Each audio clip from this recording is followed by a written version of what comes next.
Hello, hello. What is up, everybody? What is up? What is up? What is up? Wow, a lot of haze. What is up? Happy Tuesday. Happy Tuesday. Just gonna tag myself in the chat so you can follow me as I'm talking you all's heads off.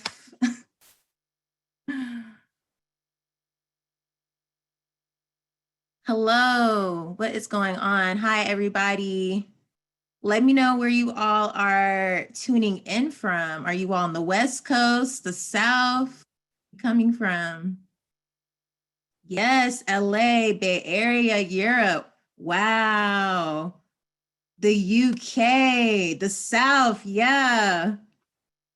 Baltimore in the building, Toronto, love it. Texas, Ethiopia. Wow. Okay, this is crazy. All right, all right. So we are going to go ahead and get started because it's Tuesday. I'm sure you all have some things to do. So first of all, thank you all for tuning in. This is really crazy to do. Never thought I would be doing something like this, but here we are. So the pronunciation of my name, in case you're curious, it's Jaconna. Feel free to call me Jay, JJ, whatever you're comfortable with. This is a safe space. And I'm from North Carolina, from the South, originally from 757. That's really from Newport News, Virginia. But I was raised in Fayetteville or Dreamville, what many people will call. I am 24. I am currently based in Portland or Sneaker City. And I currently work for Adidas. And today we'll just be talking a little bit about my journey, who I am, and I can answer any questions that you all have for me in the Q&A. So make sure if you all do have questions, hit the Q&A button and make sure you type that up. And I'll also be reading the chat at the same time too, in case you don't put it in there. So a little bit about me. So honestly, if you may not believe this, but about 2.5 years ago, I was just in college. I had just graduated from UNCG, which is like University of North Carolina at Greensboro. So if you like Chapel Hill, then just think of the Greensboro version. We were located right behind A&T, the illustrious HBCU. And, you know, a lot of what I did in college ironically led to kind of where I am today. So when I first got into college, 2014, January-ish, I actually was a psychology major. And then I got kind of bored. So I ended up double majoring to be a comms major as well. So I was a double major at the same time. Yes, it was stressful. I do not suggest it. But in this case, it actually worked out. And one day I was just bored. You know, when you're in college, you don't really do much except for go to the dorm and then, you know, go eat ramen noodles afterward, right? So with my roommate, my best friend at the time, I was just like, yo, I am very bored of going to class and coming back. This is not for me. And I was like, you know what? I'm going to start a blog. And at that time, blogs weren't really like a thing, but I would say they were kind of on the decline. Obviously, you still had like Kicks on Fire, but Instagram was more of like the blog, if anything. But I went ahead and just created like a website, and y'all, it looked freaking terrible. It looked bad. It was on Blogspot, which I also don't suggest to use. It was on Blogspot. I didn't even have a domain, so it had the blog dot, you know, WordPress. It was a mess. And it was very amateur, but one thing about using things that you already have, if people connect with what you're doing on the blog, so I was talking about music and streetwear, people were just clicking to it. The format was terrible. I will definitely admit the format was awful at this time. This was 2015, so give me some grace, please. And it looked so bad, but I was having so much fun with it. I really didn't care what people thought about it. I was just like, I like it. I'm having fun. I'm taking pictures of people on campus. You know, I'm going to do my thing. And one day I played a videographer for one of the homies. His name is Gordon, or Roulette, out of Charlotte, North Carolina. And he was like, hey, I need you to be my videographer for the day. And one thing about me in college is that even if I didn't know how to do something, I went ahead and just fake the funk. If I need to be a videographer, if I need to be the stylist, if I need to be the creative director, I was all those things, you know, whatever I needed to be at that moment, I was it.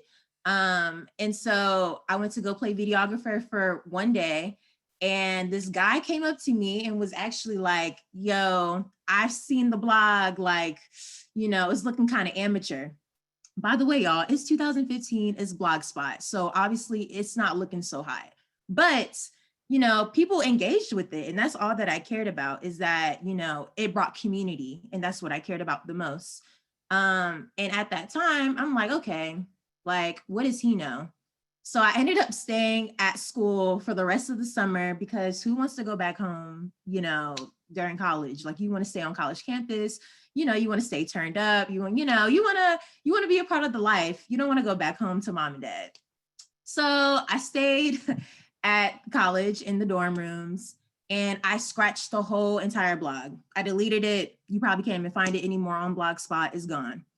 And I deleted it because I was like, wow, like if that person came up to me and was that bold enough to hit me with that, then maybe I need to, you know, polish it up so I can start to get, you know, more opportunities to interview people and put more music on the blog, and just for it to be taken a lot more seriously. And so that's exactly what I did. I started from scratch. I probably spent 48 hours just like sparking up the WordPress, making it real nice, watching tutorials, you know, YouTube University, it's the best. And, you know, I made it what it was. And from there, I kind of just finessed my way into interviewing Jinx at State of the Culture, or who used to work at Complex, Gnarly DB, who runs Midwest Kids now, the former stylist of Ye back in the day. And then also, you know, Sony Digital and like a couple other people down the line. But trust and believe, I was finessing my way for every interview. Icy Twat, there's a whole bunch of people, Tia Kareen, and I just kept going and I kept pushing. But one thing about trying to get internships in college is that they want you to have this prior experience, right? It's kind of like when you go to retail and you apply for a job and they're like, well, we need you to have retail experience. And it's like, well, how can I have retail experience if I've never worked in retail? It's the same thing with internships sometimes, especially in journalism. So I was trying to get a, you know, a journalism internship because, you know, I needed to build up my resume. And the only writing show for was my blog. And so I applied for Respect Magazine. Elliot Wilson, who's a part of Title now, used to be the chief of Respect Mag. And so I ended up getting an internship with them. And I just wrote on, honestly, anybody in the area that did music and was like really good at it, I always wrote on them. If it was like the internet coming out with an album, if it was Vashti doing like a Puma campaign, I was always writing on it. Whatever was happening in the culture, I went ahead and wrote on it. And usually they got approved. And then that internship came to an end. And I want to say less than a year later, I had a friend by the name of David Wept, who's also out of North Carolina and probably one of the best directors out here. He sent me a DM on Twitter. Yes, majority of my internships have came from Twitter. Twitter used as a resource, just like LinkedIn. It's kind of the same thing, but you know, there's just a little difference in the communication. But Twitter is super useful. I ended up getting a DM saying like, hey, Vashti's looking for writing interns. And so from there, it said New York based. Clearly, y'all, I was not New York based. I was still in North Carolina in my dorm room with my homegirls. So I was really faking the funk here. And I went ahead and applied anyway. You know, I had writing samples. You know, I was really good at writing. So I said, why not? I applied for it. They came back and were like, hey, need you to take this SEO test. I took it and I passed, and I ended up becoming an intern for Vashti Cola. And if you don't know who that is, she's the first woman to ever create a female sneaker for Jordan, the first Jordan ever for women, period. And so that was definitely an honor.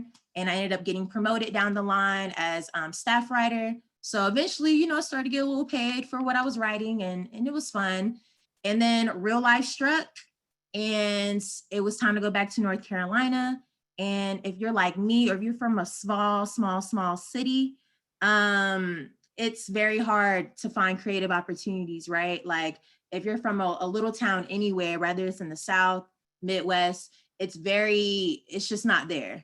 And you really have to use your resources in any tool you can to push yourself. And so from there, I went back home. I started working some crazy jobs. I ended up becoming a behavior technician. If you don't know what that is, I suggest you Google it. We won't cover that today. That's my old life. But I needed some money, y'all. I needed money to like get to these interviews and to these creative opportunities in Atlanta. I needed, resources to get to where I was trying to go. And trust me, I did Postmates. Okay. I did the DoorDash at the same time as working a day job. So it was a lot. And I was living, with my mom at the time. So there was a lot happening. And I knew that was like not the life I was trying to live. And granted, like, definitely don't sleep on Postmates, definitely don't sleep on DoorDash, because they obviously put money in your pocket. But at that time, I just needed it to get me to where I was trying to go next. And after doing a couple interviews for things that I didn't really want to do, like I drove to Atlanta for a marketing job, and it wasn't even a marketing job. It was technically a sales rep in Walmart for Xfinity. Like I've driven to things like that and have been, basically jinxed. And so one day I came back from volunteering in Atlanta. I was, doing A3C. I was doing Do-Rag Festival. Anything I could volunteer at, I was doing, just to build up my resume. And so I was like, okay, like I need to just keep applying and not give up. Like when I tell y'all, I probably applied to 300 jobs. I'm not kidding. Literally 300 jobs. It was a lot. If I screenshotted what my LinkedIn applied jobs looks like, it would probably tell you 300. And so one day I was just like, this applying things just it's not working out in my favor. And the things that were coming back to me were internship level things. And they just weren't getting back to me quick enough. I'm like, I got 30 days. I got to get out of Fayetteville. I got to go. Because I just knew that my dream job wasn't there. And my dad actually gave me a timeline of 30 days to get out. And I ended up, trust me, like DMing hella people on LinkedIn. Anybody who could see me or spot my email, I was willing to talk to them, like anybody. So actually, Darian Burks from Nike was one of the few people to actually reach back out to me. And the only thing I really had on my resume that probably tied us was Vashti at the time, because he knew of Vashti, which I had no idea. And so I was like, okay, hey, I'm just a Black girl trying to get in sportswear, and I'm trying to work for marketing. That's where my heart is. And he said, no problem, like email me, like we can talk further. I emailed him from LinkedIn, and he kind of gave me a wrap of what it's like to work in sportswear. And I said, okay, like I want to get in this space. There's not a lot of people of color, let alone specifically Black people that work in sportswear. So I kind of took that, and I'm like, I have to get in here. I have to be here. This is where my heart's calling me. So Asst Chambers actually was on LinkedIn all the time. And he actually came from Brand Jordan and quit or retired, and actually went to Adidas instead as the director of statement. And so, everybody sees notifications and stuff like that. So I emailed him, and I'm like, congratulations on, the new position at Adidas. And I specifically said, yo, if you need an assistant, if you need somebody in marketing, if you need anybody on your team, please call me. Please let me know. I will send you my resume. And to be super honest, y'all, this was the one day I think I was doing Postmates at like 12 o'clock at night. It was super late. And he emailed me back and was like, send over the resume. Now, when you're looking for a job, have that resume in the phone, have the resume on the laptop, have it everywhere, okay? And so I remember I was dropping off a delivery for Waffle House, and I got an email from him, saying that, send over the resume. And I did it swiftly, y'all, like 30 seconds. I had no hesitation, and I sent it over. He said, cool, a recruiter will be in contact, soon. So just, be on the lookout, if he decides to move forward. 2, 3 days later, I get an email saying, hey, like, are you free for an interview? And it's been a journey ever since then. So January, actually no, February 2019, I got the offer. This is around All-Star Weekend in Charlotte. I was styling for Slash Vitia, and I got a call saying like, hey, you did really well on the interviews. You know, we wanna fly you out to do the rest of the interviews. So it's probably 7 interviews total, to be honest. It was a lot. And I got through and I got the job. And I was like, okay. The job was product marketing for apparel. And they said, by the way, you know, you'll be working for people like Pharrell and Pusha T. And as a little girl from Fayetteville, like that was insane to me. Like, I'm doing what? Like, I just graduated 8 months ago. Like, this is insane. But I packed my bags. I actually drove from Carolina to Portland, a cross country thing I do not suggest for anybody. And yeah, it's been up ever since. So yeah, I'll open up for some questions in between because I'm sure there are some, but yeah, it's a crazy journey, y'all. Super, super crazy. This was not overnight. And I say that because I think a lot of us, you know, are always looking for what that next thing is. And oh my God, like, why doesn't this person see me? Or oh my gosh, like, why didn't the recruiter call me back? Oh my gosh, like my resume isn't good enough. And the truth is, and let me get closer for this. The truth is like, you are good enough. That's the thing. And people are probably not going to tell you that and be like, by the way, like you're great and you're amazing. Like there's nothing to change about you. But I'm here to tell you today that what you're probably doing is probably already freaking excellent. Let's just be honest. I think that, you know, resume is like 25 to 30% of, I think, getting the job. But I also think networking and the type of character you possess kind of fulfills the other percentage, because one thing you can't do is you cannot teach passion.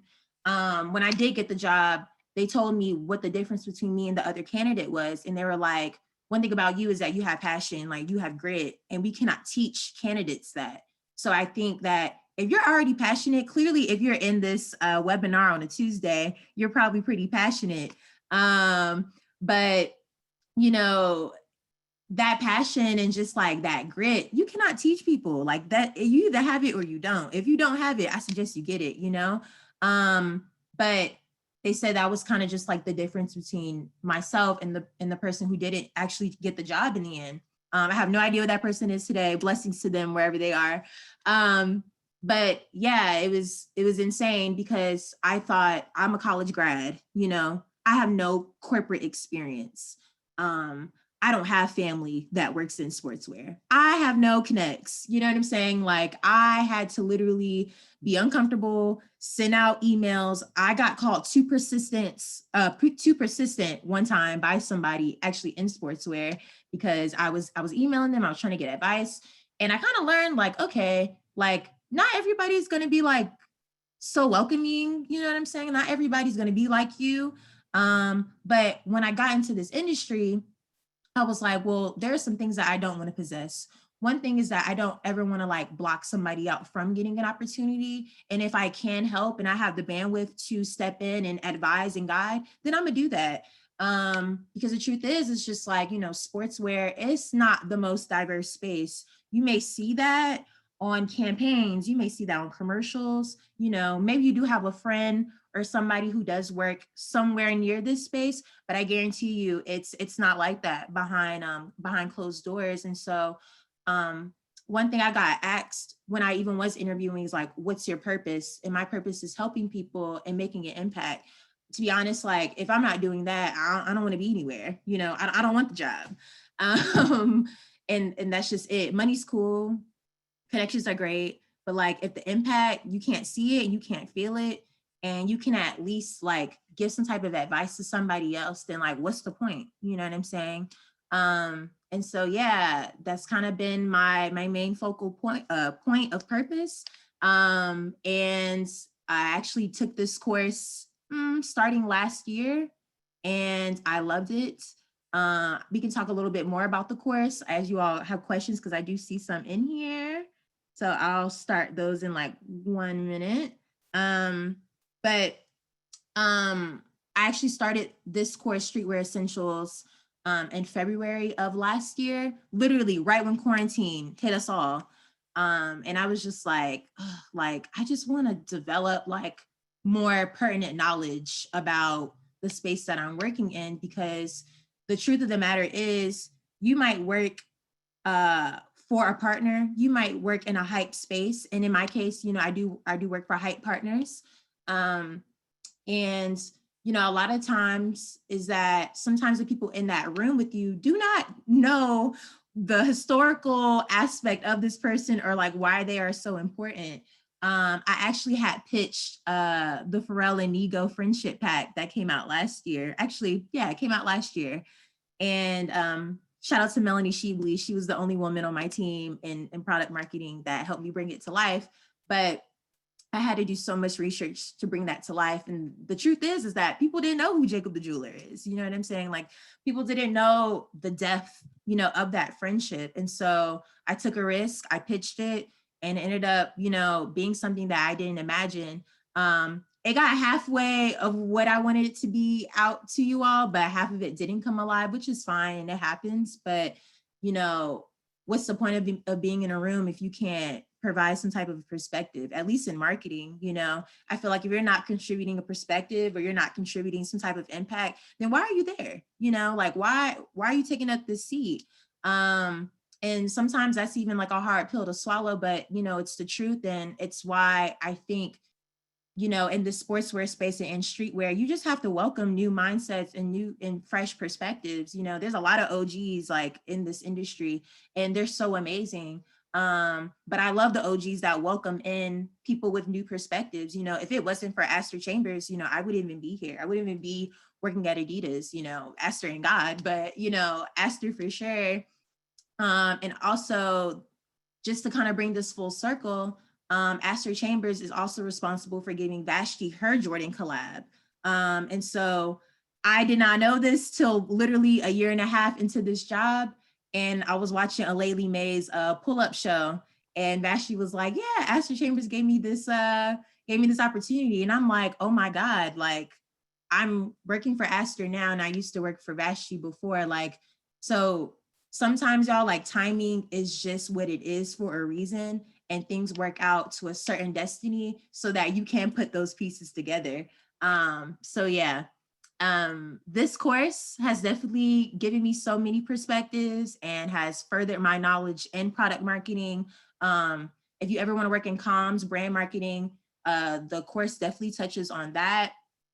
Consumer profiles, basically all the things that you would do in product marketing, I actually found myself doing in the course. And I actually didn't expect that. I thought I was just gonna read about Dapper Dan and, and I don't know about Doncy, but it was more than that. It was like, yeah, I'm gonna learn that, but you're also gonna learn like, how the decline of Black-owned brands happened, why Supreme became so popular, why there's certain stores in LA that have a historical value, things like that. But even like brand marketing, like I was designing an activation in the course. Like I did not expect that, but trust and believe, like me doing things that I wasn't used to in this course definitely expanded my mind of like, okay, like if I decide not to stay in product marketing for long, like what's next, So it's definitely opened my horizon and my mind to maybe what's possible down the line and what kind of my interests are. I'm gonna start reading some, oh my God, there's a lot of questions. Okay, so I kind of want to look between the chat and the Q&A. So let's see. Let's see. Is this okay? There's a question in here that says, "What's the best advice Vashti has given to you?" Good question. I actually met her in New York 2018. I actually skipped class. I do not advise that. Please do not tell your parents. But I actually skipped class to go to New York to attend an intern meeting in a team meeting. And we actually had lunch together. So I wasn't actually with the team. I actually ended up being with her. And she said, just keep working hard, obviously. But, don't be afraid to always pitch your ideas, like, never be afraid to kind of take that risk. So I think her perspective, her mindset was really just like, do the work, just do the work. Because I had asked her, like, how did you get these opportunities with like Puma, like, these creative direction opportunities with like Kendrick and like all these things, like you're a creative director GOAT, like, how are you doing this? And I actually had pitched her something, but we won't get into that. I had pitched her something for a different brand at the time, for a campaign. I just wanted to see what her thoughts were. And from there, she was like, always have your portfolio and always just be willing to do the work. So those are probably the two pieces of advice she gave me. Did you introduce yourself in the random DMs? Like, what's the best way to approach that introduction without putting people off? Good question, Peter Shun. So no, it was never random.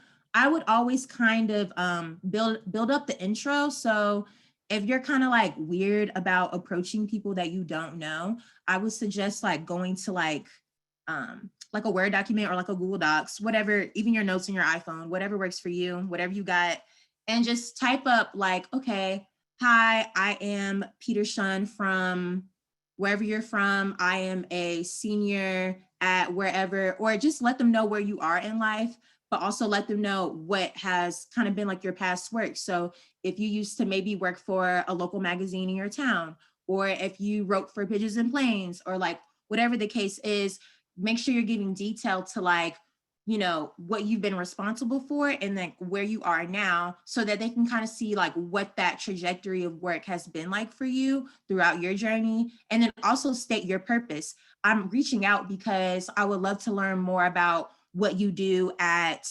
Adidas, or I would love to know more about what you do at, I don't know, New Balance or Haishnabidi or like whatever, wherever you're trying to work. So make sure you make that purpose clear, because a lot of times, people who do work in these like industry spaces, to be honest, like our time is like this, like it is really small. And so sometimes we don't even see messages. And when we do, we're looking for what's the meat of the message? Like, how can I help you? It's great to like build and stuff like that, but we can do that on the phone. So like, what's kind of like, what can I help you with? Because we want to be able to let you know, hey, I can either help, or hey, I can't help, but I do have a friend that works at such and such place who would be great at advising you on where you're trying to go, or what you're trying to do amongst whatever platform you're trying to work at. So definitely always give like an intro to yourself, what you're doing currently, and then like what your state of purpose of reaching out is. And then take it from there. And also, I just kind of want to address something too, because I think we all experience it, but rejection is tough. When you don't get replies back, I know it's hard not to take rejection personal, especially when it has a lot to do with probably the trajectory of your life, or what could happen.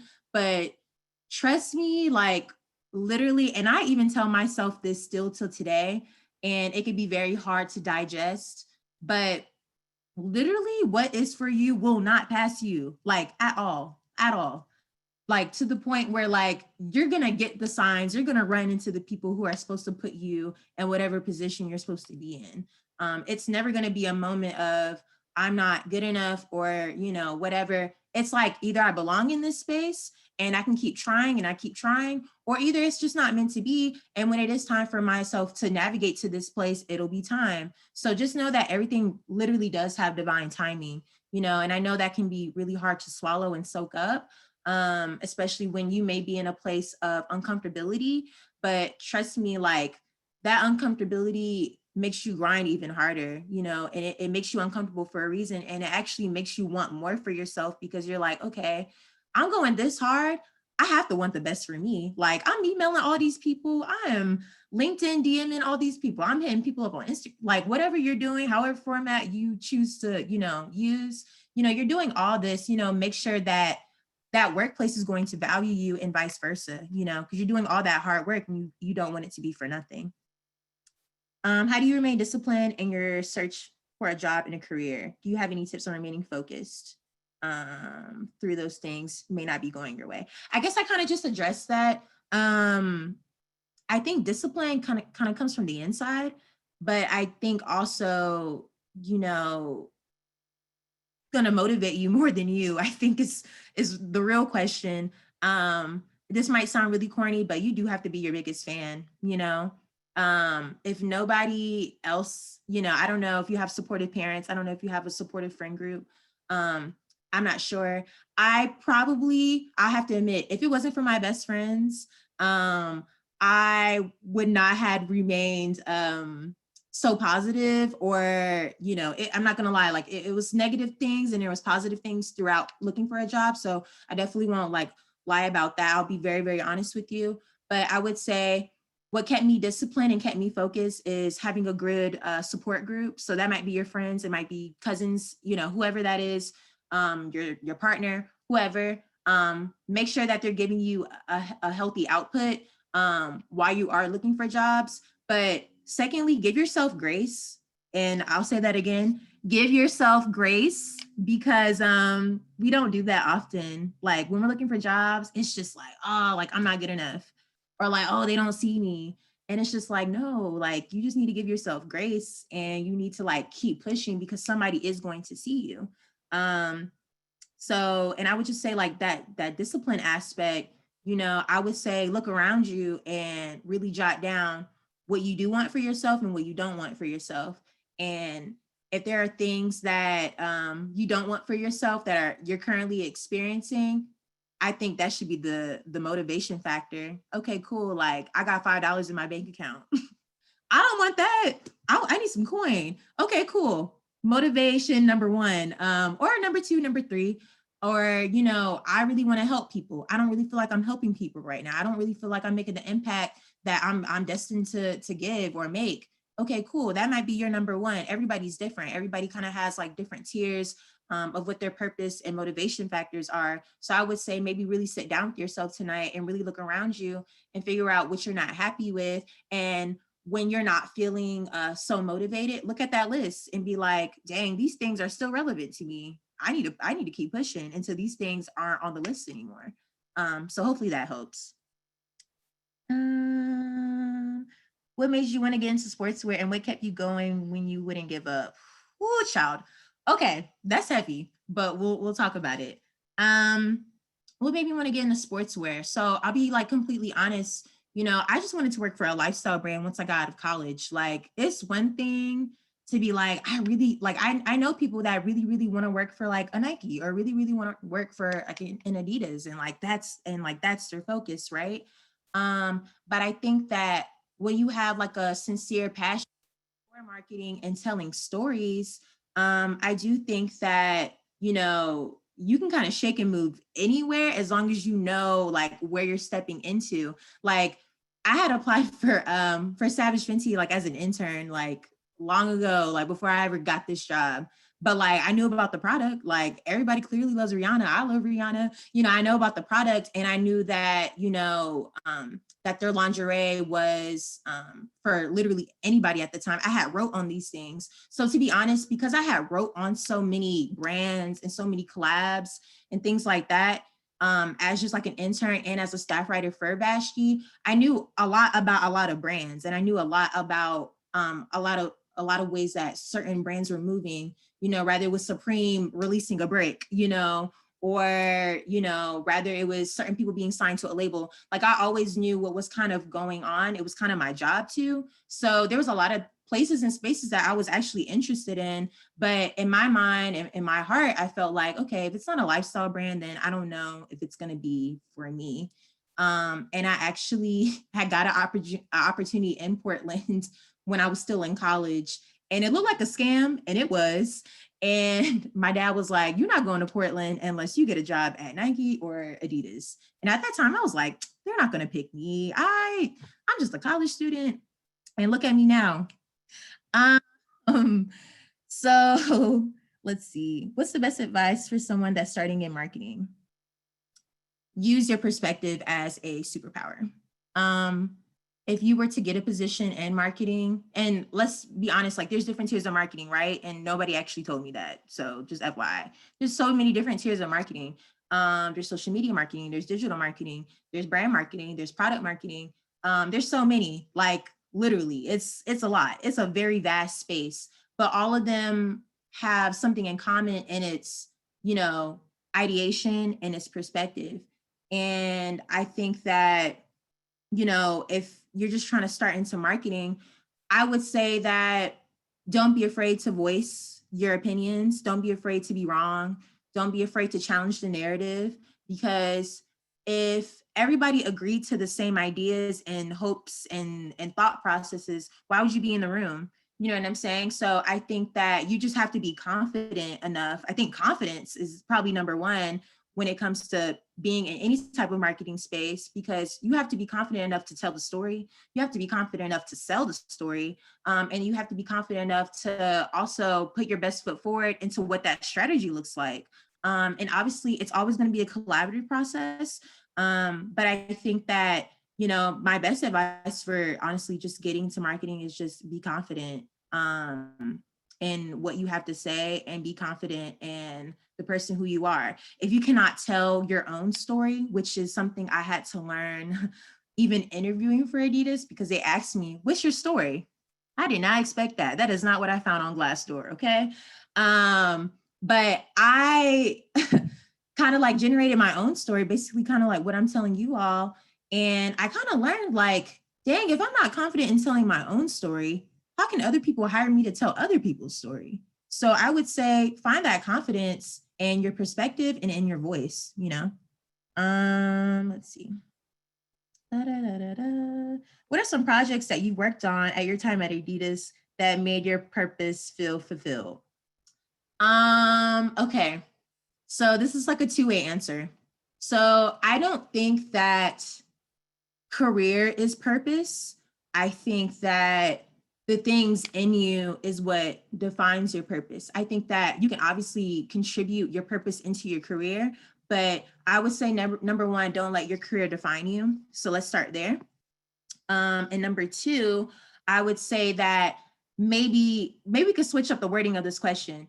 Some of the projects that have made me maybe feel happy is pitching Idris Sandu to the brands. He's a freaking tech genius, and he's one of my closest friends. But I actually had interviewed him for my blog, Everything Boisterous, and it actually ended up turning me into briefing him and pitching him to the brand. So I would say that's something that made me feel like, wow, like I'm doing what I said I would do. So I would say that. I would say the Tokyo Friendship Pack for sure with Melanie. I see you in the comments, girl. Hey, girl. I would say that. And I would say being asked to work on the Beyonce team. I would say that because first, Beyonce, whoa. But second of all, it's just kind of like, whoa, like I am being asked to support a really huge creator at this time. And you know, that was crazy to me. And it definitely made me feel happy. But I also learned that a lot of work and grit comes with those things. It's not always going to be like a stamp happy, like, yo, everything is good, everything is easy. Like, no, all these things require work. Like things might look super shiny, but trust and believe they all take work behind it. And it's been good to be challenged in that way. But yeah, I would say those are the couple projects that I felt really good at. Let's see what else. Oh, also I would say the Pharrell Basics. I would say that too. The Pharrell Basics came out last fall. And me and Jason Grisby, shout out to Jason. That was my first boss ever coming into Adidas. He's amazing and an amazing person, just truly, and probably even a mentor now. But we worked on those basics for forever, it felt like. But when it got executed, like so many people loved them, and like just seeing people even like send me pictures of their outfits, like it was just something like in me where I'm like, wow, like we're really doing this shit. This is crazy. So yeah, I would say those things. Hardest question to answer in your interviews for Adidas.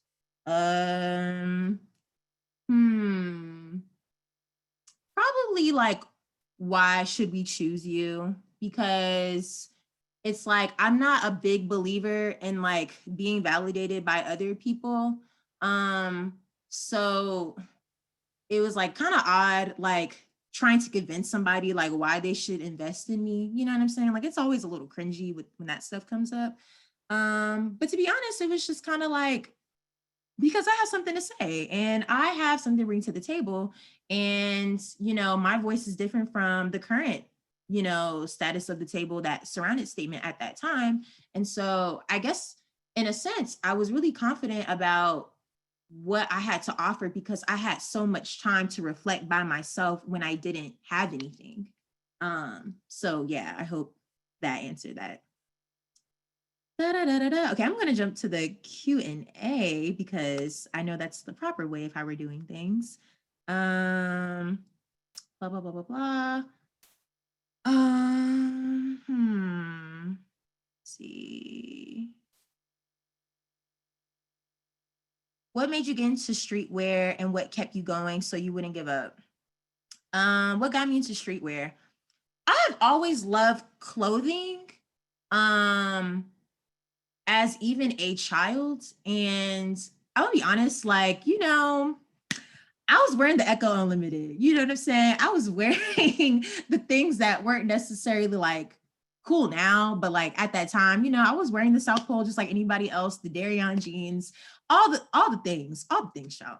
But I always was kind of like I definitely wasn't like poor, you know what I'm saying? Like I was a military kid, but I definitely wasn't spoiled either. And I didn't even start working my own job till like 16. And I was working at IHOP. Yikes.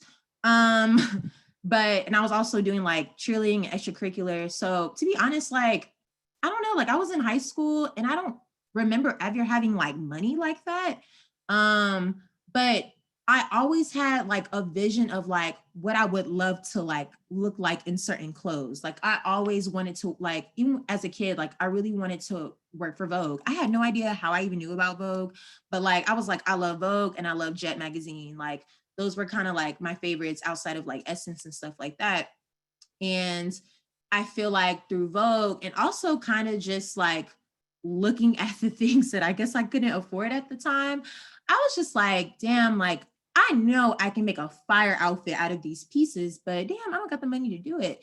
So I think that I always resorted to thrifting once I kind of got in my mind of like, okay, girl, like, you can't afford a Comme des Garçons. Like you can't, you're not in that bag yet. But I knew what I could do with it if I was to like get in that space. Like I always value like luxury and I also valued streetwear. And I think one thing I really loved about streetwear that was different from luxury for me, and everybody's different, but I always loved the storytelling aspect of streetwear. Like, it's why a lot of people like camped out for sneakers, like when I was younger. And I guess technically now, but it's online, so it's not really camping out. But like camping out and just like being with friends who like would camp out for sneakers and like I'm on the other side like looking for like thrifting like pieces and stuff because they'd be like, oh dang, like what outfit do you think could go with that? So I always had friends that would always ask me for like advice on outfits and I always just loved streetwear pieces. Like it's something that I was always comfortable in. The storytelling always just like made me smile, obviously. But one thing that always threw me off was just like, dang, like there are like barely any women in streetwear at this time. This was really before we really knew about like, like Melody Ashani, and this is before like Alayli May had her collabs and, Beth Gibbs, like all that. This was just not, I think this was maybe like around like when Tiana Taylor got like her Reebok deal and, when Vashti was like still doing like Puma stuff. So it was very, very, very small. But I think with that aspect, I'm just like, wow, like there's really like not a lot of women in this space. And so it would always make me like side-eye streetwear in a sense, but also be really intrigued because I'm like, okay, cool. Like y'all not making clothes for us, but I'm gonna still rock this better than like the next man could. So that was always kind of like my mindset. And I was always watching Round Two, like if you watch Round Two, you know what I'm talking about, like Sean Wotherspoon and Chris Russo and Luke. I always looked at like reselling, like the reseller business and just streetwear spaces that, I don't know, that I always just admired. And even when I didn't have the money for it, I would always go to like thrifting shops and kind of find like those pieces that I could wear for a third of the price. And so I think that's why I always love streetwear. It always just felt like a safe space. I hope that makes sense. Da, da, da, da, da.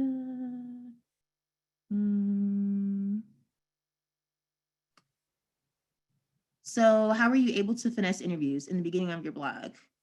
Use what you have. Instagram. Instagram was the tool. At least this was like 2016, 2017. So I made like a professional signature. So I did reach out to people on email. But the facts is that the people that I was reaching out to obviously are going to be more on Instagram than on their emails.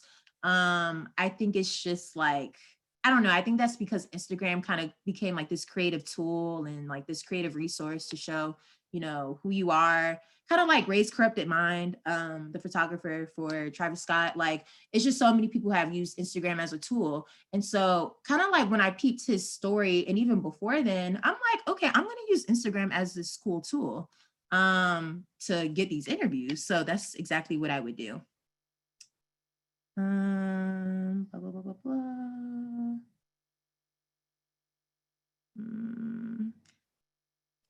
Did I ever regret not majoring in fashion? Sometimes, but it clearly did not stop me from getting in this space. So sometimes I regret it because I'm like, dang, I wish I would have been able to learn more about like fashion merchandising and things like that.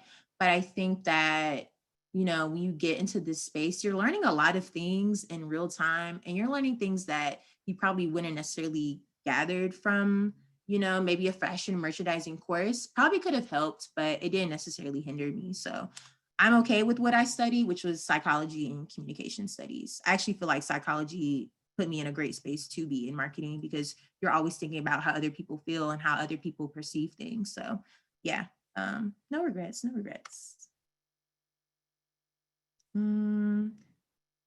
For those of us who don't know where to really officially start, don't have connects yet, or are hesitant to just send it, how do you recommend us to express the passion into physical moves?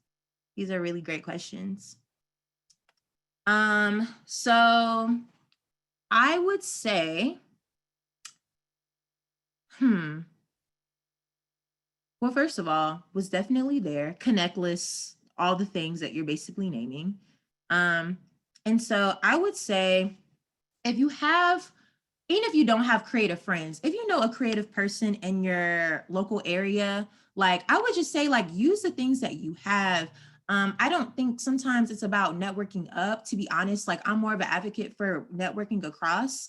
And to be honest, like I have things on my resume to this day to where like I was literally like just working with the homies. Like if I was to show you my resume, like I was a PR like associate freelance, like as I waited for a real job to kind of come through. And it was for somebody who was a friend of mine who was a creative and who actually worked on sneakers at the time, and apparel, but more so sneakers. So I would always really just be asking friends in my circle, like, yo, like, what can I help with? Oh, y'all shooting a lookbook today? Bet, like, can I come style? Okay, like y'all are shooting, you know, a commercial or some type of, you know, aesthetically pleasing campaign for what you all are doing. Bet, like I can play videographer, or I can do the socials. Like I would always try to find ways, like with the creative friends that I had, to like basically support them. So my avenue was creating a blog, right? So like that was my avenue. So I would say really sit down with yourself and figure out what your avenue is. Is it creating a blog?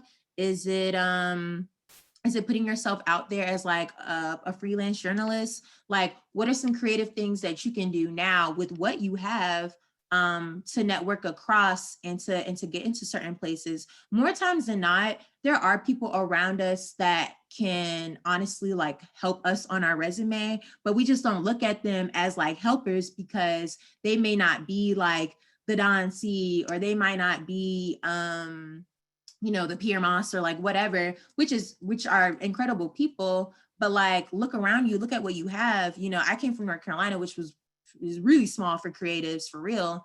But the people around me weren't small. You know what I'm saying? Like they were bigger and larger than life. They still are. And so I would just say, look around and see what people and what friends you can collab with, because those are the things that you can put on your resume. And those are things that you can speak to as you do reach out to people, so that you have projects to speak to, and that you have passions that you can speak to too. Oh, bet, like I want to be in marketing.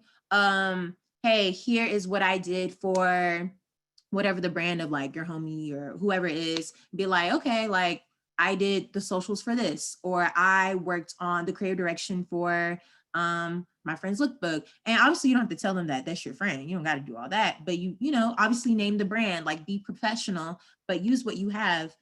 Because I guarantee you, you're not far away from where you actually want to be. You just have to take a really deep look at what you have and who's in your circle that you can utilize, and vice versa. You know, help your friends out, like help each other out. You know, it's not, I need to get to the top tomorrow. It's like, how can I work with my friends across and still contribute to like what I want to do at the end of the day?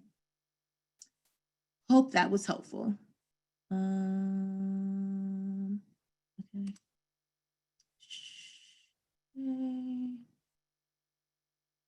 Okay, somebody said, is this Streetwear Essentials course useful, or is it more like a review for you?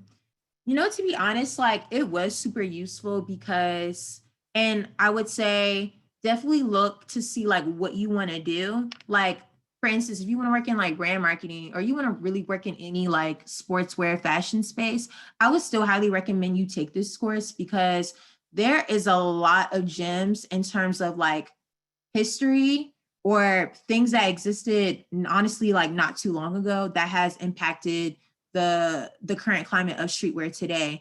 And I think that sometimes it can be kind of tough to like be in a room or just tell a story of something that you're passionate about, or what you want to do, or hell, like who you would even want to pitch, you know, once you do get to a brand, when you don't really know like the kind of historical like context of it. So for instance, if you wanted to, let's say, I don't know, let's just make something up.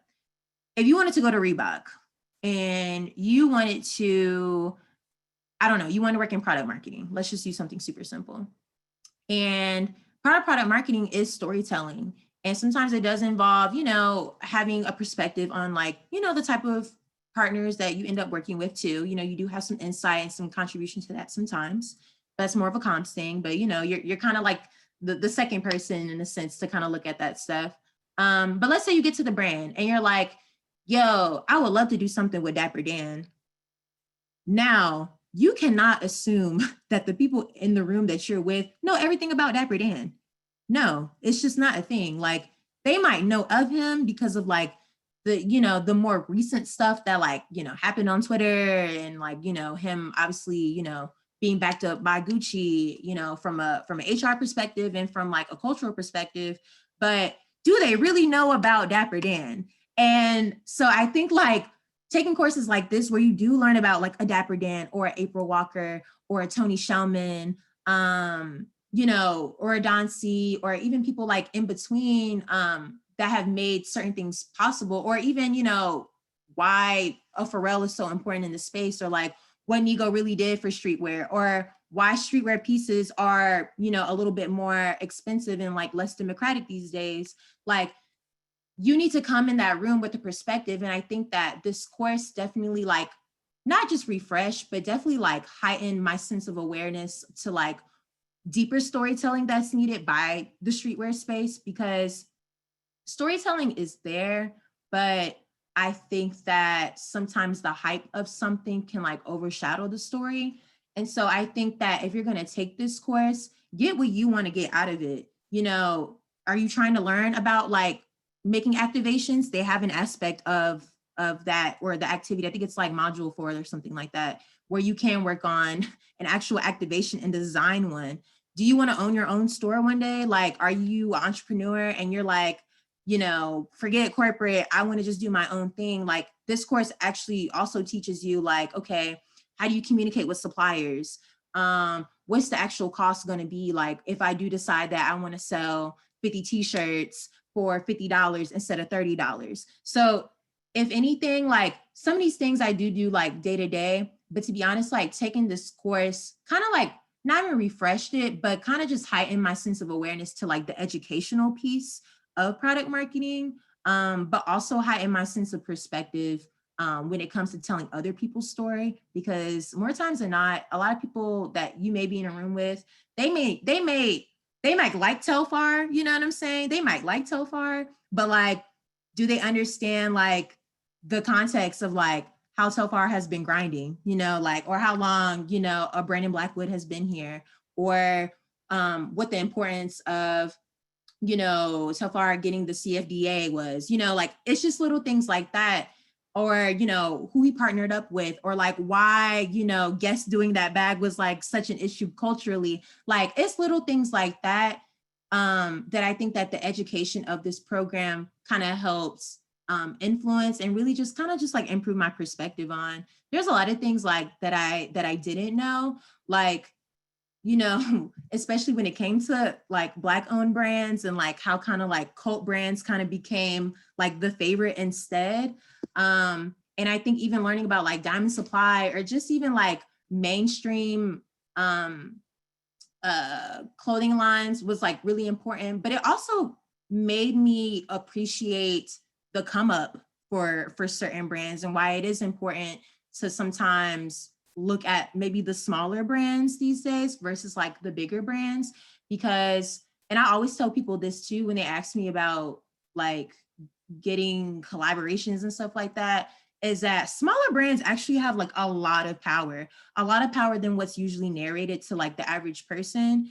And it's because smaller brands and people who focus more on the community aspect versus like followers and all this and that, you know, no offense, but like, it doesn't really mean anything if you're running a clothing line and you got 1 million followers, but only 20 people buying 20 t-shirts. You know what, you might be making something, but it's not going to be much, versus, you know, you might have a clothing line and you might have 3,000 followers tops, but like, it's at least 60 people buying your t-shirts and your sunglasses are sold out on the weekend. Like, that's more success than what a bigger brand would do. So I think that even reading about the come up of streetwear brands, how, you know, people like Bobby Hundreds didn't necessarily start in a fashion space, you know, and kind of got to where they are today, or how the owner of Chinatown Market, like, you know, Finesse, like Nike collabs. It's so important to like know like the nuances of certain stories, because, you know, there's so many things that have happened in streetwear where somebody's going to tell you like, oh, that's not traditional. Or I even seen somebody ask the other day, like, are bootlegs right or wrong? And it's just like, bootlegs are the culture. Like, it's so many things that like I took away from this course, or reminded me rather, like why it's so important to like appreciate the smaller things, because it completes the bigger vision. So I would say if you're going to enroll in this course, it's more so to like educate yourself on the streetwear space, on the sportswear space, the elements that really do make streetwear, and what are the innovative factors that make it what it is today. And I think that's all the things that aren't necessarily always in the box. By the way, nothing wrong with bootlegs. You know, if it wasn't for bootlegs, the Supreme and Louis Vuitton collab would have never made it happen, just FYI. So make sure you look that up.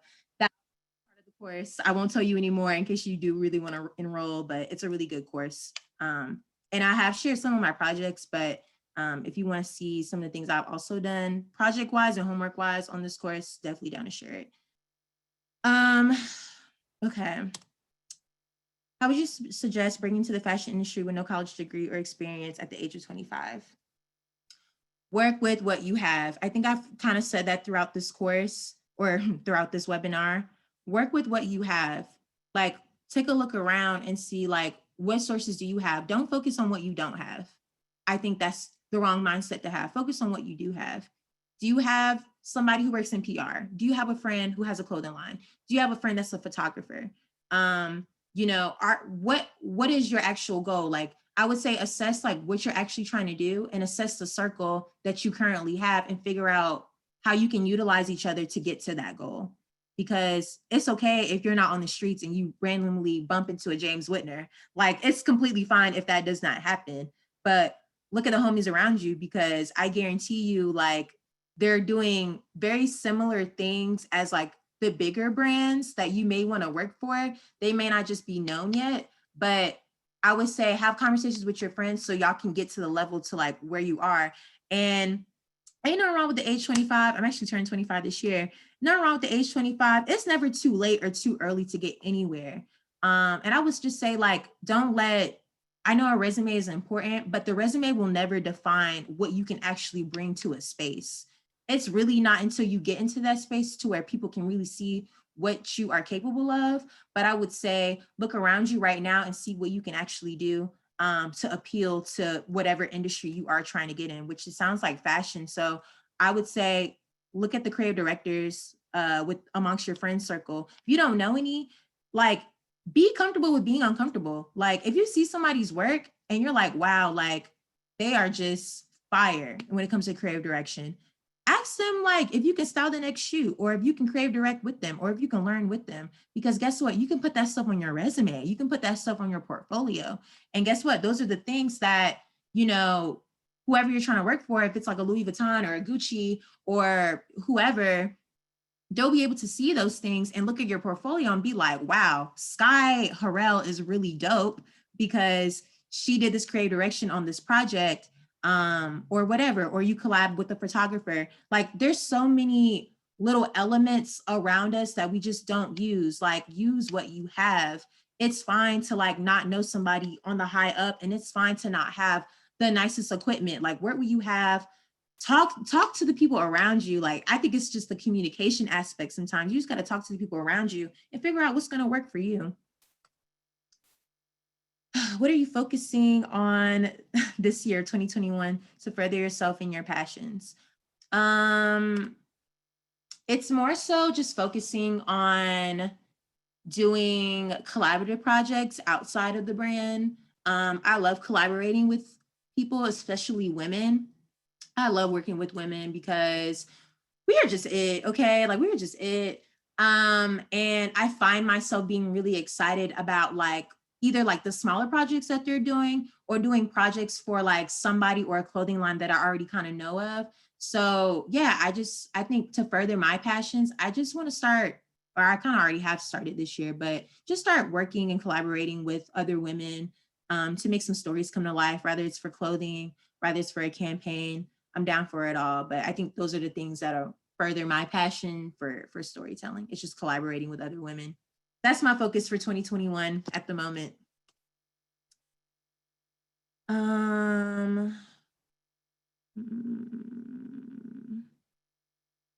see. Okay, there's a question from Chelsea Amangwa. I hope I didn't say your last name wrong. Don't butcher me if I did say it wrong. I'm sorry. With social media shifting into the new marketing branding, what advice would you give to a company who doesn't feel like a marketing team is necessary? Oh, that's different. Okay, so I definitely feel like social media is definitely the new marketing for sure. But like I said, like there's different types of marketing.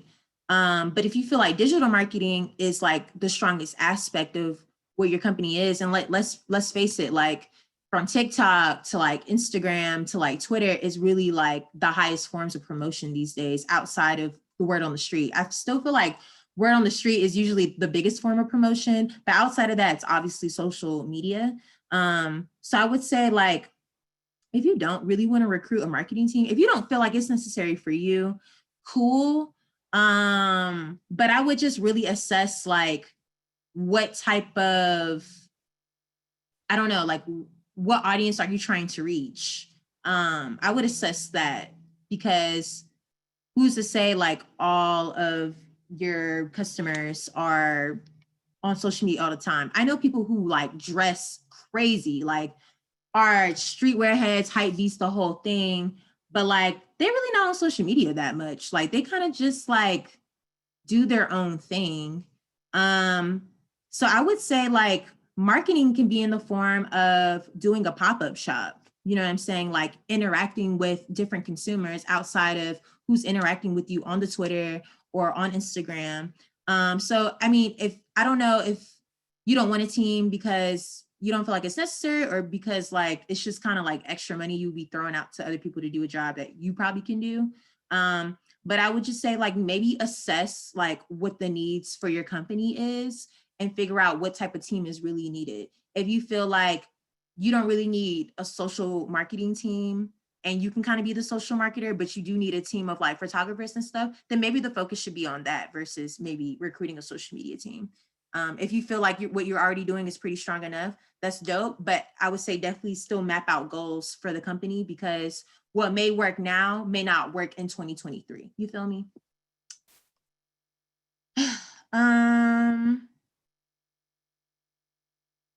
Somebody said, I have a stuttering problem. What's your advice for overcoming public speaking?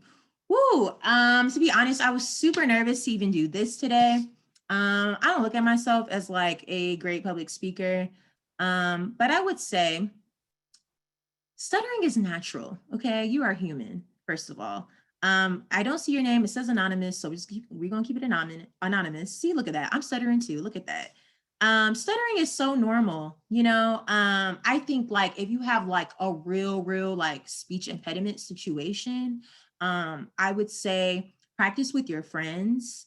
If you feel like you get anxiety when you public speak, which is a real thing, and sometimes I even experience it, I would just say look at the room as like friends. You know what I'm saying? Like look at it as if you're just talking to like your best group of friends or like your best, you know, family members, however you get down in real life.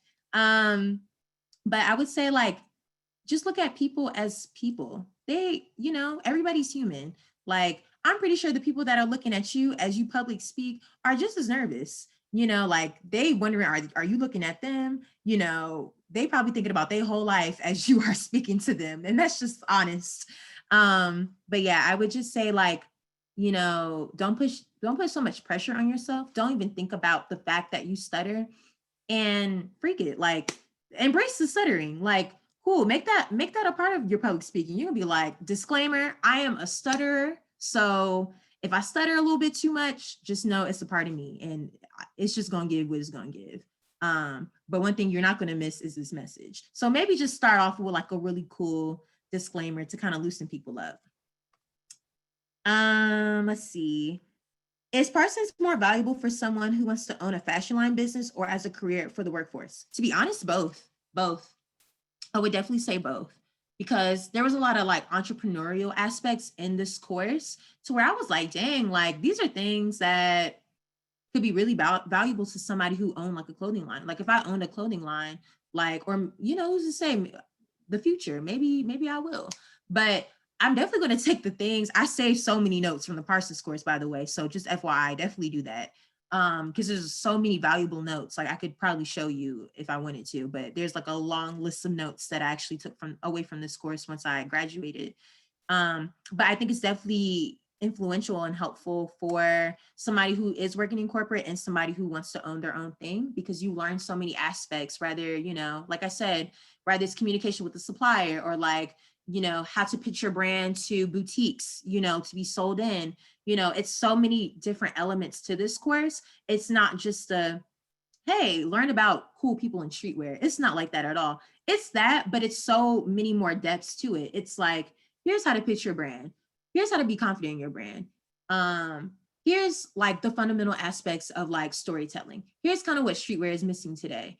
And I think it also kind of helps let you know like what you would probably do different with your brand versus what maybe brands back in the day did. You know what I'm saying? Like you can kind of take the mistakes that the people in that course talk about and kind of map out what you would do differently with your own brand. God, it's so many questions, y'all. Okay, maybe we can stop at like 2:30. So I'll try to get through some of these as quick as possible. Let's see. I recently graduated this December with a major in media advertising and communication. What's up, Raf Hernandez? What's up? I went into work for a creative department for an ad agency. What advice would you give to build up my resume? Thank you.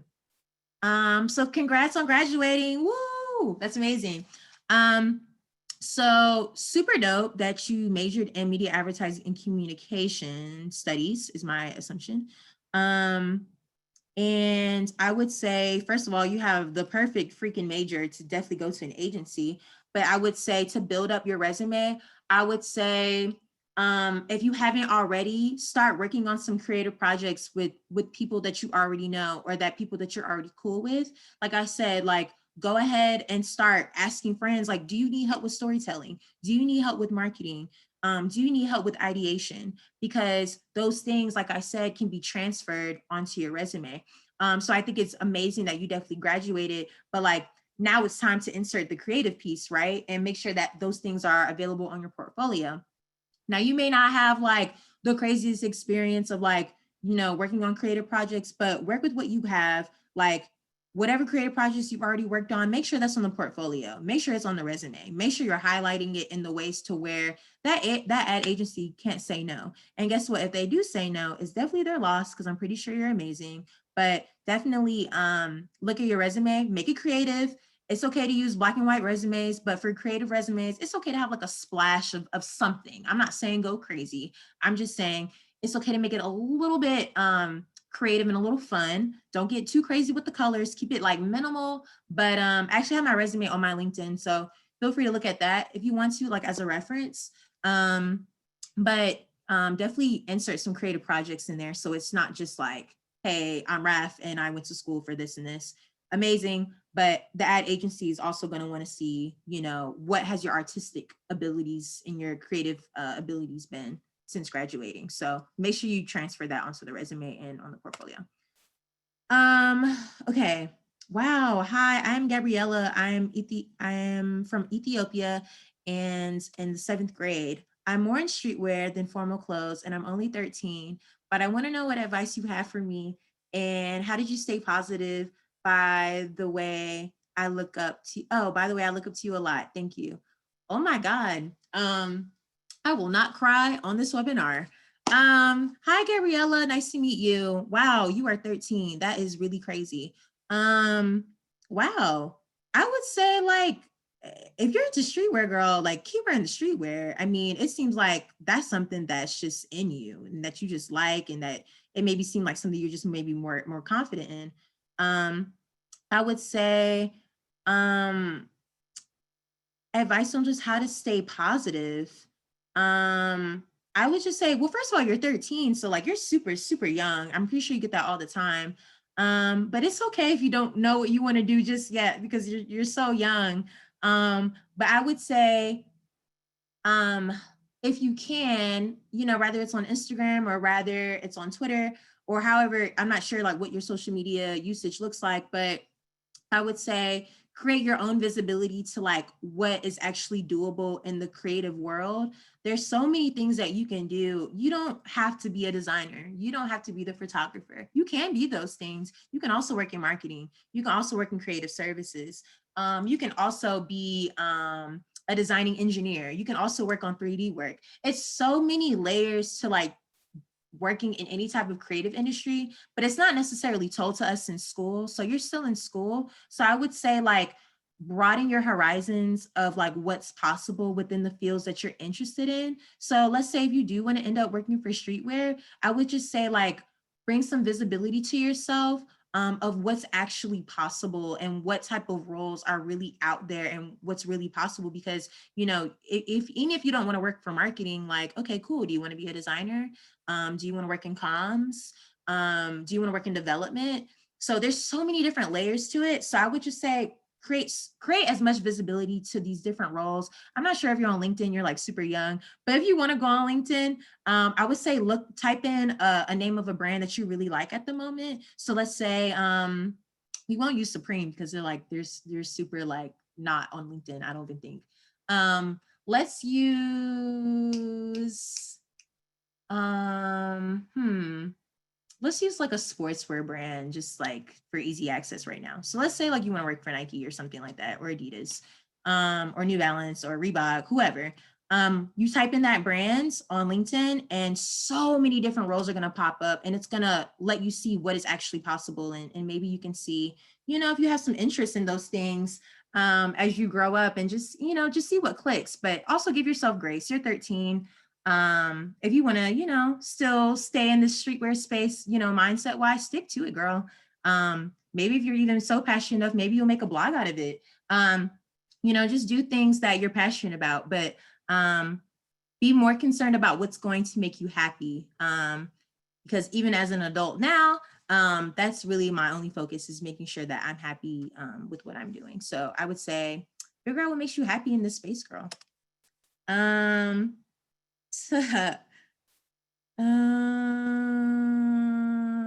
Did you meet Pharrell when you pitched your idea? Great question. It's my dream to work with Pharrell, Vashti, and Laylee May someday. Okay, Catherine Francis, and that is probably very, very, very possible. So no, so because I work for Adidas and not necessarily like Pharrell, the process is a lot different. Like, we obviously collaborate with him, but it's not necessarily like needed for me to pitch to him as the first person to like approve it. It's usually like the internal team, and then you bring it to the partner, and then you kind of do some back work with the internal team to match his vision with your vision. So no, I didn't have to like pitch it to him. I actually pitched it to a very big group of designers, product marketers, development, you name it. They were there, of all levels of hierarchy. So from senior directors down to assistants. So it was something that I had to basically sell and pitch to the team to obviously get them on board and see the vibe and see if they were even interested in pursuing this project with me. Because at the end of the day, nothing's possible without the team. So I have to make sure the team's on board first. So yeah, that's actually who I pitched it to first, and then it went to Skateboard P. Let's see. After finishing Yellowbrick course, what further educational programs do you think I should look into? I guess it depends on which Yellowbrick course that you took. There's so many. There's Streetwear Essentials. There's Sneaker Essentials. So I would say maybe assess like what exactly you want to do. You probably do know what you want to do. I wish you would have put that in the sentence, which is fine. Feel free to reach out after. But yeah, I would just say assess what you want to do first, and then see what educational programs are going to contribute to that. So for instance, if you're into sneakers or something like that, I would say look into Pencil Academy, like once you're done with maybe Sneaker Essentials. Pencil Academy is ran by the GOAT, Dwayne Edwards. Any sneaker designer that you probably meet in Portland has probably been to Pencil Academy or learned from him at one point in time. So I would say even something like that, like link it to another educational program or opportunity that can do similar things for you, but also further maybe your networking as well. And I think Pencil's pretty good at that. So if sneakers, let's say, is your passion here, and you just finished up Sneaker Essentials, I would maybe say connect with people from Pencil Academy. And yeah, network. Let's see. I have about 10 minutes, and then we're probably gonna wrap it up.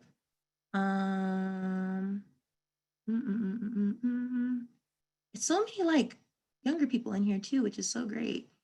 What do you recommend to our current high schooler to do in order to get some fashion experience? How do I put myself out there while still being very young?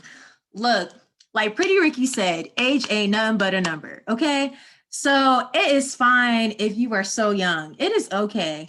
I would say like when people say like they're into fashion, like that can mean so many things. It's like, are you into like garments? Are you into like the storytelling of garments? Are you just a consumer of fashion period, and you just a fashion connoisseur, like you're a fashion historian? So I would say like in terms of getting fashion experience, like if you're like on some designer like wave type stuff right now, I would say like go ahead and start the brand. Like what's stopping you? You know what I'm saying? Like age isn't gonna stop you. If you want to create like your own clothing line, there's so many people before adulthood that obviously create clothing lines. So if that's something that you want to do, go for it. If there's things that you want to do within fashion, but you don't want to be the designer per se, kind of like how I've said like throughout this webinar, it's just like assess the circle that you have and just create dope stuff. Like create something that's dope for you, and something that's going to make you happy, and just really assess like what's the end goal with you trying to get fashion experience. Are you trying to be a stylist? Are you trying to work in marketing? So first assess what you're trying to do, and then from there figure out what type of experience you're going to need to get into that sector. But to be honest, I know this is a corny saying, but like, if somebody doesn't open the door for you, create one. So that's the type of advice I would give to you. Create the door. Don't wait for somebody to open up for you, regardless of your age. Um,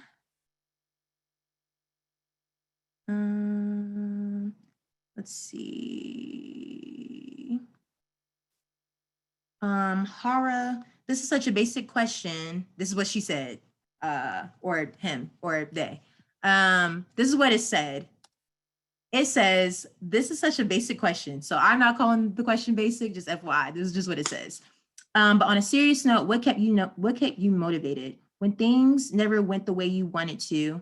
What did you get back? How did you get back up? And what made you get back up and kept trying again? Ooh, this feels like that song, We Fall Down, but we get up. So yeah, I mean, it was tough, you know. I'd be lying if I say it wasn't tough. And it's tough because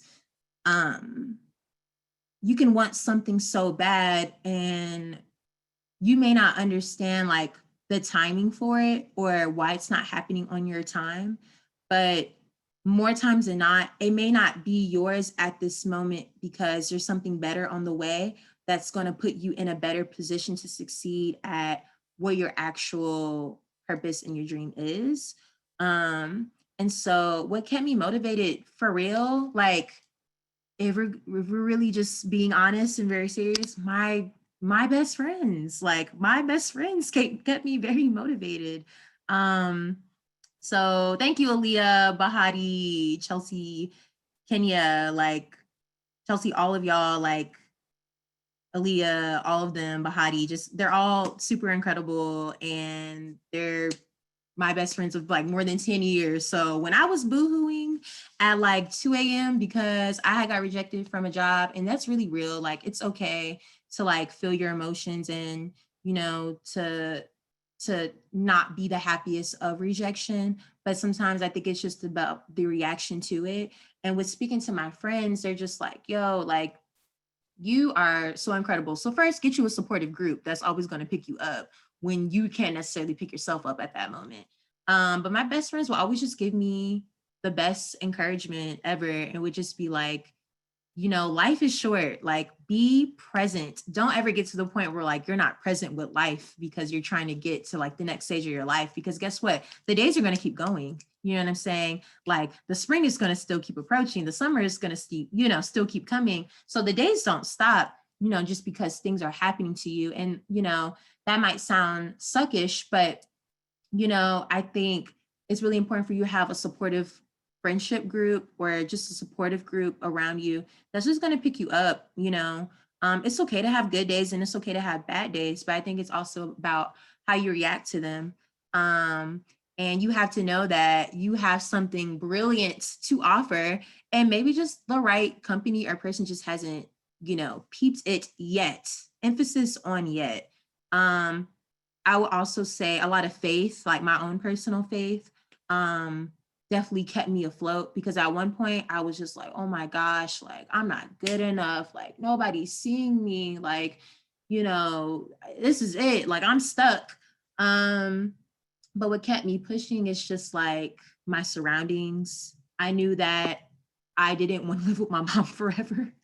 And I knew that I knew I wanted to make something out of myself. Like I had grinded way too hard in college to like come home and just like, I don't know, just like feel bad for myself. You know what I'm saying? So I think if it wasn't for friends, faith, and forcing myself to stay present, and like meditation too. So my own form of meditation is like blasting music. Everybody has different forms of meditation, but my own is like blasting music that I love.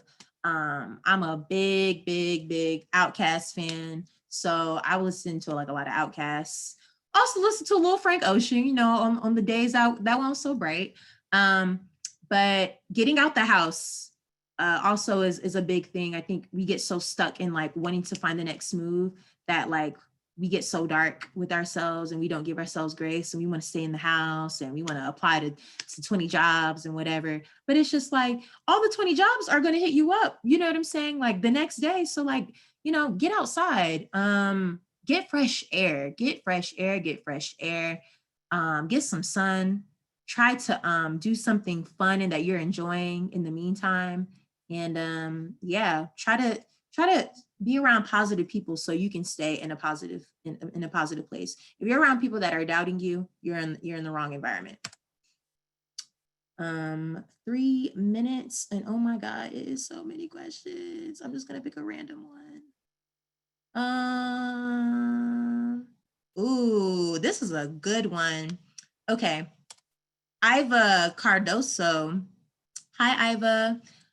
Could you speak more about the challenges of being taken serious as a youngin, especially Black youth from urban areas? Ooh, this is right up my alley. Wow.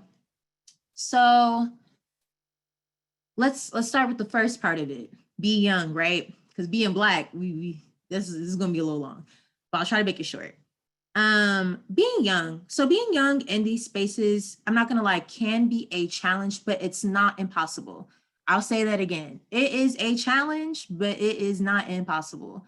I say that because I started working at Adidas at 22. Whoa, that is so weird to say out loud. Wow. I started working at Adidas at 22 years old. And I just thought, you know, based on looking at the criteria for certain things, I'm just like, there's no way I'm going to get in here until I'm like 25, 27, 28, maybe 30. I don't know. But it's not impossible. I think that if the recruiter or if the person that you are connecting with amongst the job that you're trying to get into, or the corporate space or the brand you're trying to get into, see something in you, then they just see something in you. It's not going to be a question of, you know, whether you're valuable or not, or, you know, you don't even have to tell people your age if you don't want to. But one thing you can't question is like the specialty that you're bringing to the table, like whether you're freaking 21 or whether you're 50. Like if you have a fire perspective that's needed and maybe rare for that space, then like you're gonna get chose for sure.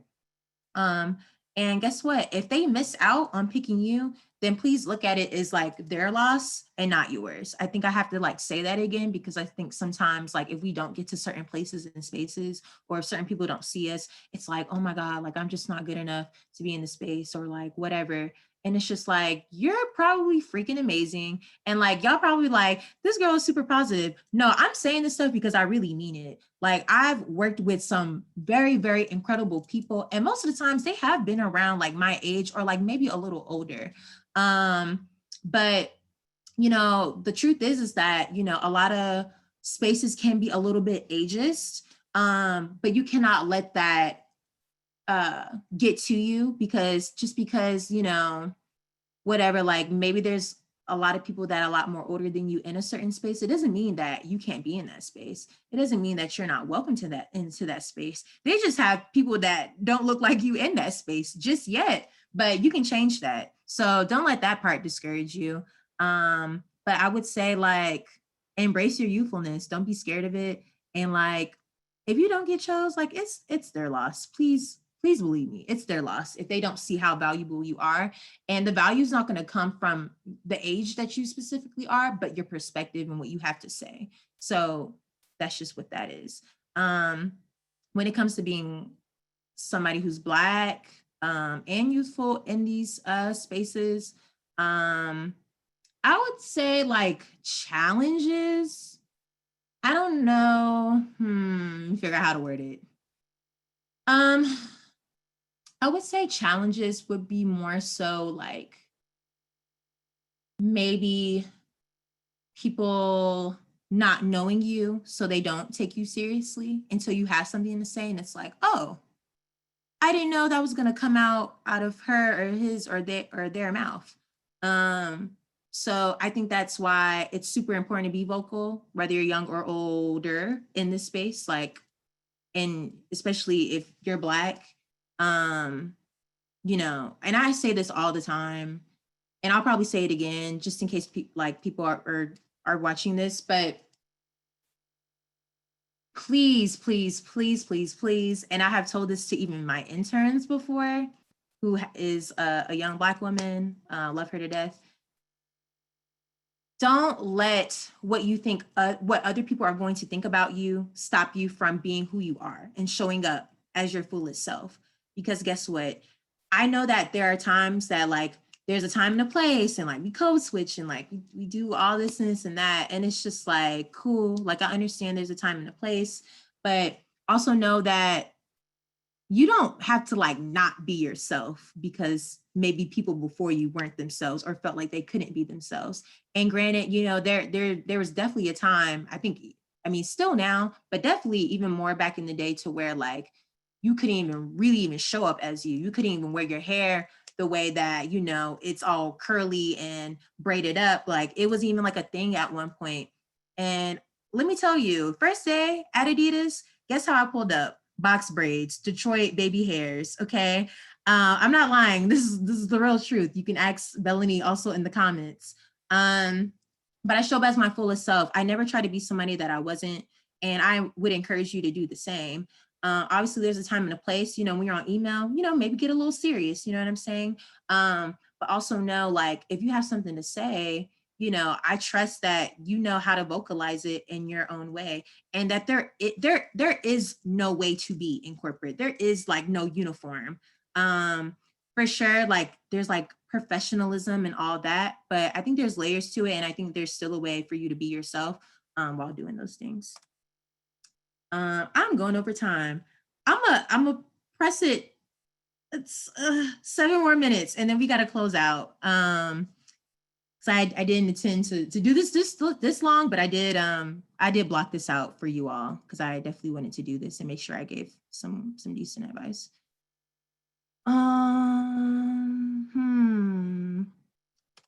What is your vision on how marketing is evolving after COVID? I don't know. Yikes. I said I don't know because I don't know what the status of COVID is going to be from now till the end of next year. Obviously, nobody does. But I would say that marketing is going to change in some crazy ways. I think marketing is going to become a lot more digital. A lot more digital experiences are going to be needed.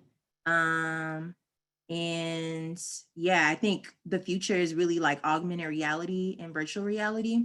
So I think that, and I think you probably all have seen it even last year to now, like so many brands are trying to like do, you know, virtual experiences for the consumer. So I think we'll see more of that. And I think it's just going to become way more polished. So yeah.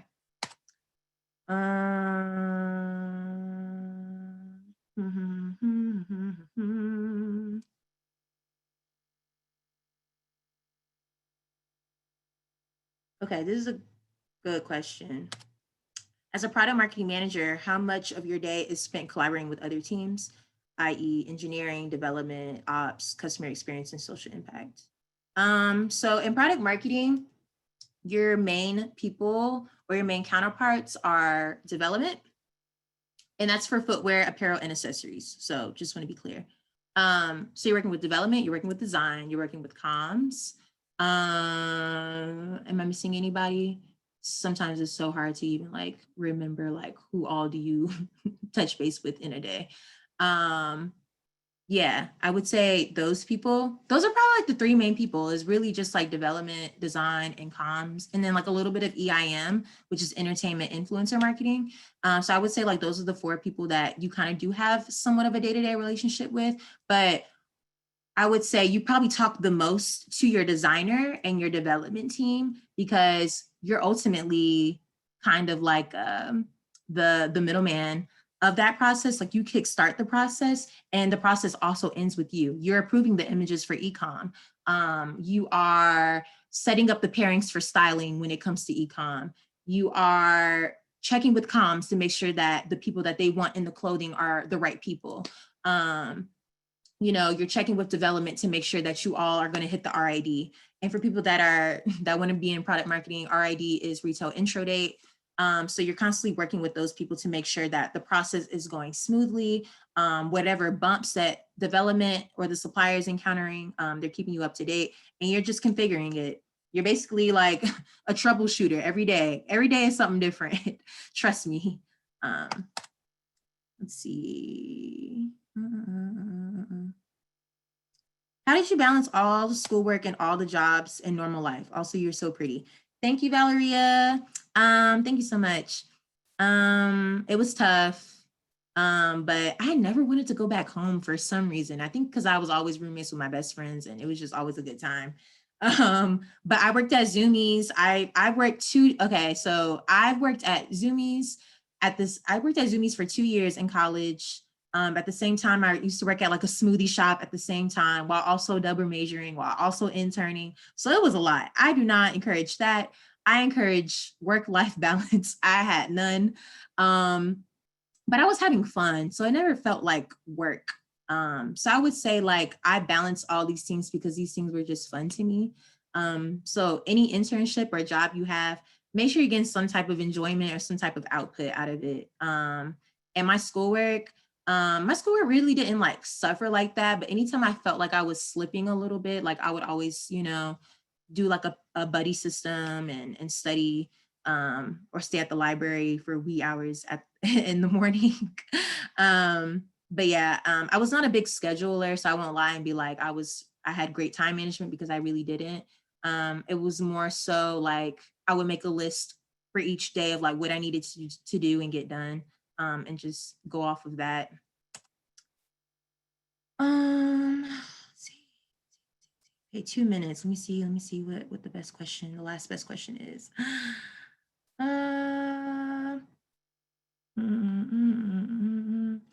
Y'all, it's like literally 51 more questions unanswered, and I'm scared to pick the wrong question. Ooh, okay. I'm gonna go for this question. Don't know what I'm gonna say, but I'm just gonna let it roll out.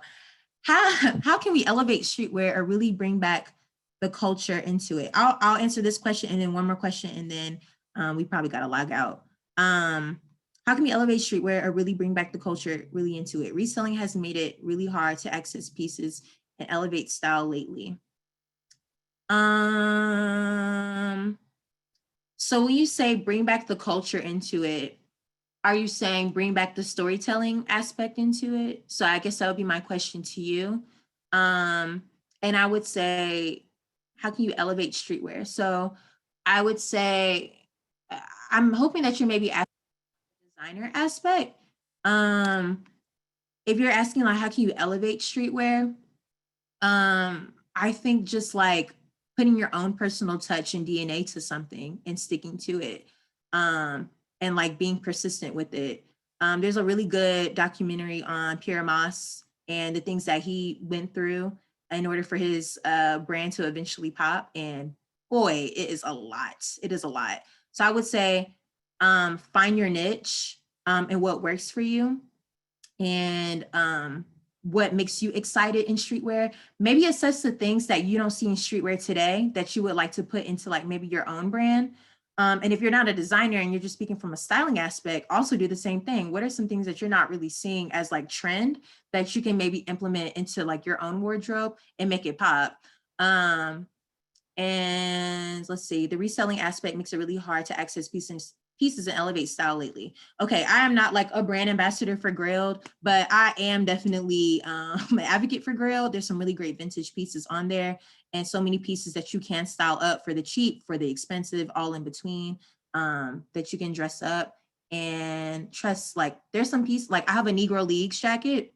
I wish I had it beside me to show y'all, but I've seen like Jerry Lorenzo incorporate a Negro Leagues shirt into one of the collections he has coming up. I'm not sure if that'll be a part of it. I don't know, but I would say like take vintage pieces and pieces that you really value. Like obviously, I respect everything about the Negro Leagues, and that jacket really speaks to me, and that's a special piece. So I would say look for statement pieces that speak to you. Last question. As a creative working in the corporate arena, have you ever felt overwhelmed by the corporate structure, or has it elevated the way you tell stories, work, operate, and produce? It's both. I think that with the type of workload I have, it can definitely be overwhelming. I think anytime you're working with partners, it can be a tad bit overwhelming because you're ultimately like executing the vision and you want to make sure that you're doing all the things possible to make it come to life.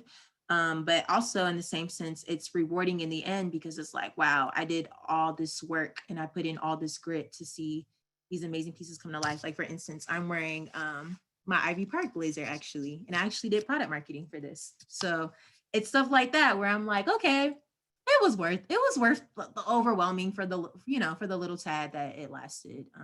So yeah, just know that great things aren't always easy, but the grit itself makes you appreciate things like that. But yeah, sometimes it could be overwhelming. It really just depends on the project, to be honest.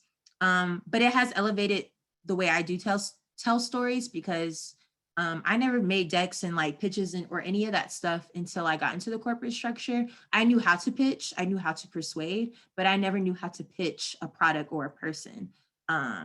And persuade the brand to invest into it until I got here. So yeah, I would say like me working on decks and pitches and things like that, I definitely got that from working at Adidas and learning on the spot, to be honest. So yeah. Okay. I'm going to wrap this up. It is so many. Okay. What I'm going to do, I'm sorry, I have to leave. Okay. It's so many. Okay. What was the name of the documentary? Let's see. Just type in, go to YouTube, type in Pierre Moss doc. I think it might have even been with Hypebeast. It might have been with Jeff Staples, if I'm not mistaken. It might have been with him.